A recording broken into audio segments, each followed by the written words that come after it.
comes to our mind is calorie. All of us are pretty much obsessed with calorie today. Calorie, interestingly, is a unit of energy. 1 kilocalorie is the amount of energy needed to increase the temperature of 1 kilogram of water by 1 degree centigrade. So everything in this world will have calorie. This chandelier will also have a calorie. Even rat poison will have a calorie. Now with this premise, let's take an example. We take rat poison, we package it very well, we label it, we put the calorie content, we put the nutrient content, everything. We come up with enticing advertisements and we start selling rat poison as food. Obviously, people will be queuing up, buying it and also eating it. Now, because it's rat poison, which has a calorie and it has nutrients and fiber and everything else, it will have a toxic negative effect on us. So obviously there will be some health issues, whatever it may be, physical, mental. So then we'll think we probably are missing out something in terms of nutrition or calorie or health-wise, and we'll try to get more apps, we'll try to get books, we'll try to get, we'll be scouting on the internet, we'll go to blogs, etc. And then we'll try to understand nutrition and food and health more. And there'll be so many contrasting information available that, we may end up hiring experts to seek advice from. But what we are missing out is that what we were eating was rat poison. So no matter what help we get from wherever, the source of the negative effect is still there. Now say if we hire an expert on this and the expert suggests that there is a low calorie variant of the rat poison and you should be consuming that, we'll definitely go and get that variant as well. What we don't understand or what we overlook here is the fact that the low calorie rat poison is also a poison. So instead of the earlier 100 kilocalorie, we may be consuming 90 kilocalorie, but what exactly is that kilocalorie that we are overlooking clearly? So we may end up maybe going to a physical trainer, maybe we put on weight or whatever health issues, we go to a physical trainer, we may end up going on the treadmill, we may injure ourselves, and so there'll be a bubble of activities created, but we'll be overlooking the fact that we are still eating poison. Now, the interesting thing to note here is that in all this web of activities, our economic indicator will be soaring very high. Because there are so many things involved, so obviously our, whether it be GDP or any other indicator will show us that everything is in a very good state and everything is going in the right direction.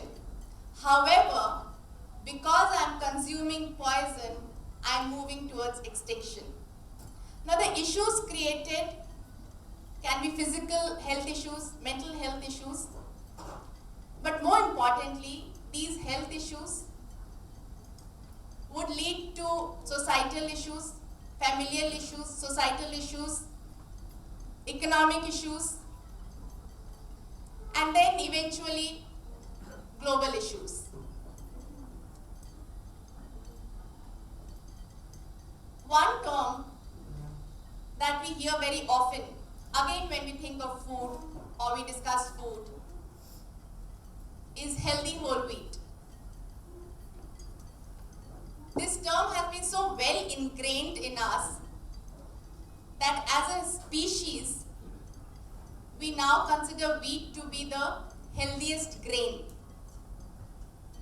Now most of us sitting here considering the age group we are in, will be very surprised to know that around 40-50 years ago, wheat was considered bad. In fact, in our very own state, wheat was never a staple grain. It was grown in very limited quantities. There are many villages where if you try to contact them, they'll say that if somebody was eating wheat, it was considered a complaint, and people would go and complain that someone is consuming wheat. We all know cobra, it's one of the most poisonous snakes. Cobra has been given the name Gehuan Saap. Gehuan Saap literally means Gehu Jaisa Saap, or wheat-like snake. In addition, traditionally people have been saying that wheat and Gehuan Saap are of the same kind. So we get a fair understanding of what was the concept of wheat 40-50 years ago. The obvious question is, what was eaten then? There was a plethora of grains. There were millets, there were finger millet, kodo millet, little millet, sorghum, plethora of millets, barnyard millet, foxtail millet, and a variety of rice. And each place, each village had its own local indigenous varieties. Forget state level, even if you go to a block level or a district level, block level, even villages, they had their own varieties, different varieties of rice and millets. Now all of a sudden, we declared all of these grains to be of little use, and we said wheat is the healthiest of all. And today, wheat is a staple. From morning till night, we are consuming wheat. Be it our roti, our bread, our burger, pizza, pasta, whatever, name it, and it's wheat, cake, etc. We may have just begun to see the hazards of this. It's been 40-50 years, 2-3 generations have passed since. Interestingly, now modern science is also saying almost the same thing. There have been experiments done, there have been epidemiological studies done, data analysis, etc., which are pretty much indicating that the protein in wheat is not very favorable for humans, because every animal has a digestive system. So these experiments, etc., are suggesting that our digestive system cannot handle the wheat protein very well. So it's very difficult to digest. And in the scenario that it's not digested well, it stays in a semi-digested form. It does not break, the protein does not break down to amino acid, and it stays in a semi-digested form, which is an opioid. Opioid means that it has, whatever that semi-digested form is, it has the effect of opium. Opium we all know, afim. Now we have opioid receptors in our central nervous system, in our immune cells, in our gastrointestinal tract. So with opioid receptors in our bodies and minds everywhere, we can imagine the extent of damage it can cause. There are 6,400 species of mammals. Human is one of those. Mammals are animals who have mammary glands, meaning they can nurse their offsprings. Now, the way we have defined development, growth, the way we have constructed our modern society, it's becoming increasingly difficult, practically increasingly difficult for mothers to nurse their kids or nurse for a considerable time. Now, all the 6,399 species of mammals are able to nurse their offsprings, except human, Humans are now not able to do that. And that is what we have termed as development and growth. Now, obviously, because we are mammals, it's not rocket science to understand that milk is not just the foundation for the kids, but is also their right. Traditionally, we have been consuming milk from Bos indicus species. That is what we think today. However, if we try to connect to the traditional wisdom, people who are above 75 years, no one will say that we get milk from Bos indicus cows. They'll all say that we get Amrit from Bos indicus cows. Because the Bos indicus species, they had a hump, and it's reported that the hump has a Surya Ketu Nari, which takes energy from the entire universe and puts that in the milk. There are various other glands also which are enriching that milk. So that milk was never milk, it was Amrit. And that was the reason humans consumed milk from Bos indicus species. So you won't see mammals consuming milk from other species. Like a cat will not nurse from a donkey. A donkey will not nurse from a horse, as a rule. There may be certain exceptions, certain scenarios which may lead to these, but as a rule it doesn't happen. Because it's very obvious, because nature, if it has made a mammal, it would have put the qualities of that mammal in the milk of that mammal. Now, moving away from all this traditional wisdom, we thought milk is a white fluid which has protein, which has calcium, and we should be consuming it for the protein and calcium, irrespective of which animal it comes from. So 40-50 years ago again, we got in Bos taurus species, etc., what we commonly call Jersey, Holstein, Friesian, and we started consuming milk from these animals. Because at that point, we had completely moved away from the basic idea behind milk. Now, I don't know if any of you would have seen how we milk a Jersey, or or maybe a Bos indicus cow. But if we are nursing a if we are nursing a Jersey cow, and if we take the calf and beat it, the mother cow would be undisturbed, unperturbed, and would still give milk, which I'm sure you can understand is how unnatural.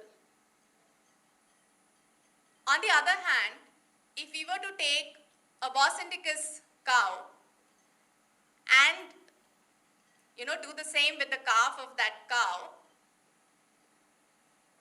the Bos indicus is going to do whatever it can to save its calf, and it's going to stop giving milk. Food for thought for all of us. Consuming milk coming from animal which is emotionless, insensitive, doesn't even relate to its own child, are we then becoming the same? Are we moving towards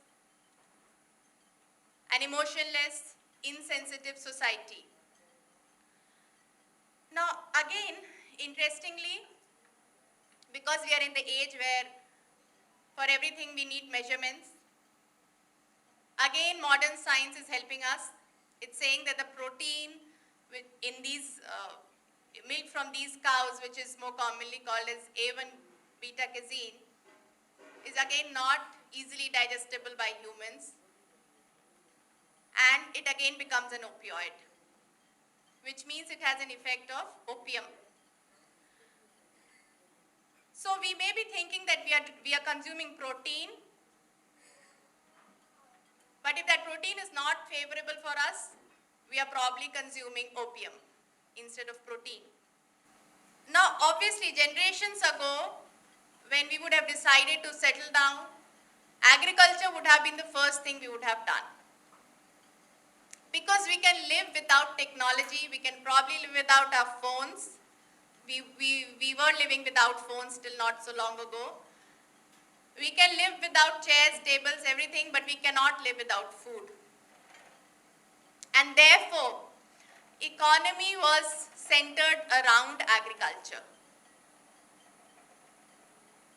And that is where the history is coming from. When we were the biggest contributor to the global GDP, our economy was centered around agriculture. Now, moving away from nature, we also moved away from this understanding. And very unfortunately, instead of centering our economy around agriculture, we made agriculture itself a business. And probably we have only started to pay the price for the same. Agriculture is much, much more than a business, is the reason for our existence. We are all made of Panchabhutas, or what we commonly call the 5 elements, namely earth, water, air, space, fire. So when we poison our earth, our water, our air, we are not poisoning something else. We are poisoning ourselves. Because we ourselves are made of these Panchabhutas. So when we poison our agriculture, when we poison our animals, we need to understand we are poisoning ourselves. We are poisoning the children. We are poisoning the generations to come. We are not developing but moving towards extinction. Is the legacy of soil, water, air, our local indigenous seeds, our local indigenous Bos indicus species of cows that our ancestors cherished and maintained so beautifully for us. They were not just thinking about themselves, they were thinking about us. Generations ago. Today, we are not even thinking about our children, forget thinking about the generations to come.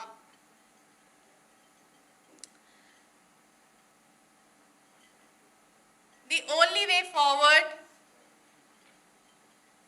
to a more developed and brighter future is by getting closer to nature and becoming more aware of our existence. Everything else will only take us closer to extinction. Thank you so much.